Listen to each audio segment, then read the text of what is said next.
Republican meeting, and they were talking about, what they needed to do on various issues, first and foremost, Planned Parenthood.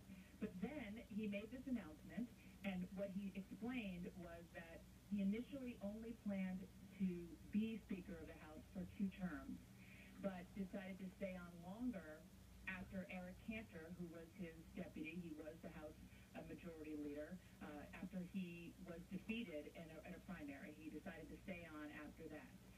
But he decided that this was a time for him to go. And after he made the announcement, I am told that he read the prayer of St. Francis to the entire conference.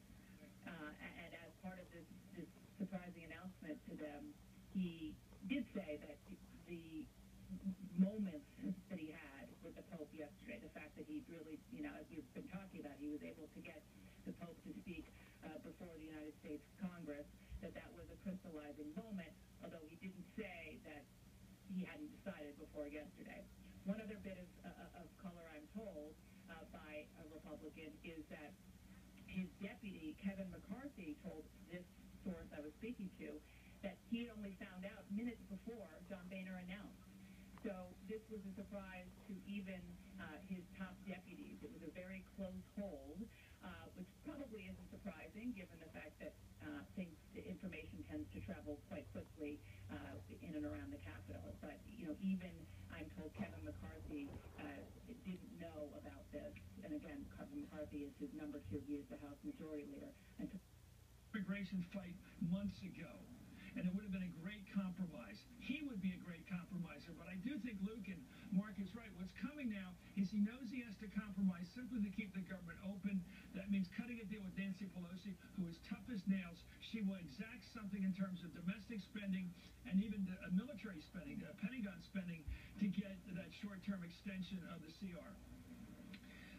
Chris, you're exactly right to invoke Bob Michael of Illinois, who was for many years the kind of living counterpoint in a much more gentle era to Tip O'Neill as the Democratic Speaker.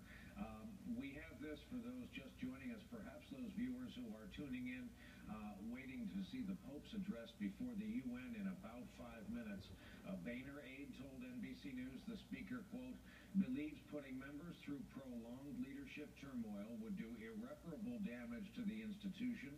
He is proud of what this majority has accomplished and his speakership, but for the good of the Republican conference and the institution, he will resign the speakership and his seat in Congress effective October 30th.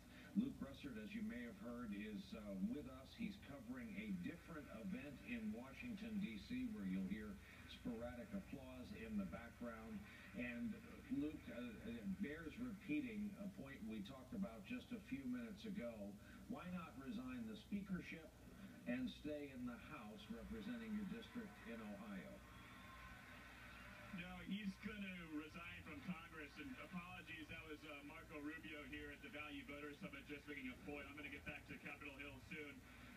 But Brian, there is some writing on the wall regarding this decision, and it started about a year ago, and it's something as mundane as Speaker Boehner came into a condo in South Florida, and people said, okay, he was laying sort of the markers down that perhaps a retirement was on the horizon, that maybe he was not going to go through this Congress entirely.